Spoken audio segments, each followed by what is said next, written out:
Both versions were made in England. The impact that they have is that it gives a more darker and realistic tone. Obviously, with the newer version, it gives it more chance to have longer, darker scenes as well. The Batman made in 1989 had a budget of 48 million, which back then was pretty good, but the budget for Batman Begins in 2005 was 150 million. The impact it has on the newer version is the fact that you'll get better CGI, it'll have a more intense feel, there'll be better costumes, better clothing, better vehicles, and etc.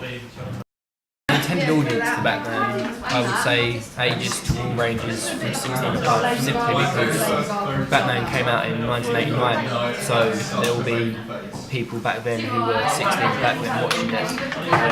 Will obviously go forward and watch the reboot as well, but then there'll be older people who watch the old Batman too, but then want to watch the new one. So I think a reboot has helped it for older and younger population.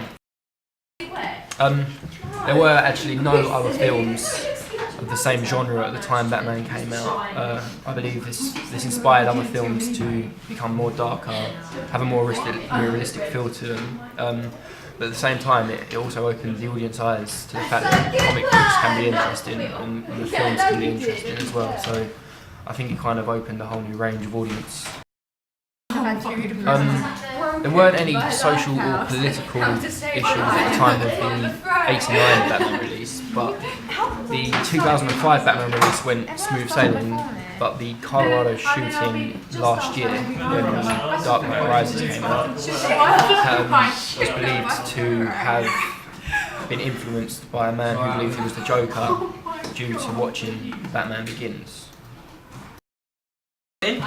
The reboot for Batman Begins 2005 was partly an artistic one. Obviously, the 1989 version, if you watch it now, it just looks a bit comical, whereas the version you watch today looks more realistic. The outfits, the CGI, everything in general has a more realistic feel to it.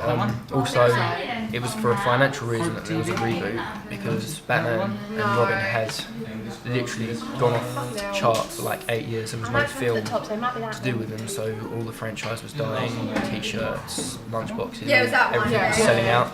So there was a time for a financial reboot as well.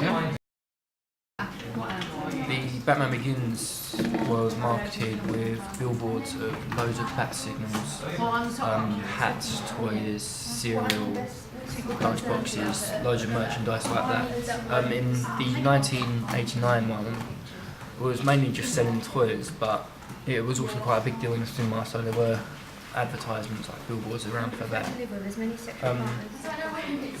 Both Batmans were marketed to be a much darker, more realistic film than any film out there at the moment.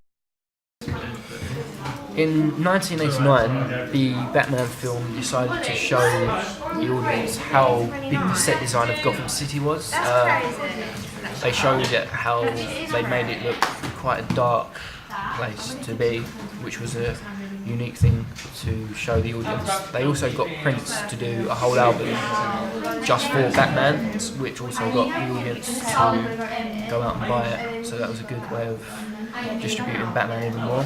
In 2005, Batman Begins decided to show the audience the mix between visuals, so all the CGI and all the effects, special effects needed to do Batman, and the practical side, so all the costumes, cars, guns. Batman and Robin was rather bad in 1997, to the point that when people first heard about a reboot, it probably wouldn't put them off, just due to the fact that it wasn't a massive hit back then.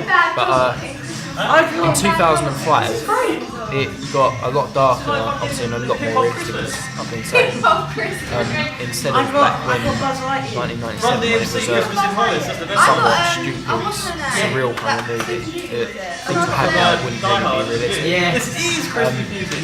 Also, it changed the perception of the character of Batman, making him a bit more of an interesting character. He had more dark elements, he had darker intentions, and that Bob Kane originally intended for when he created Batman in 1938.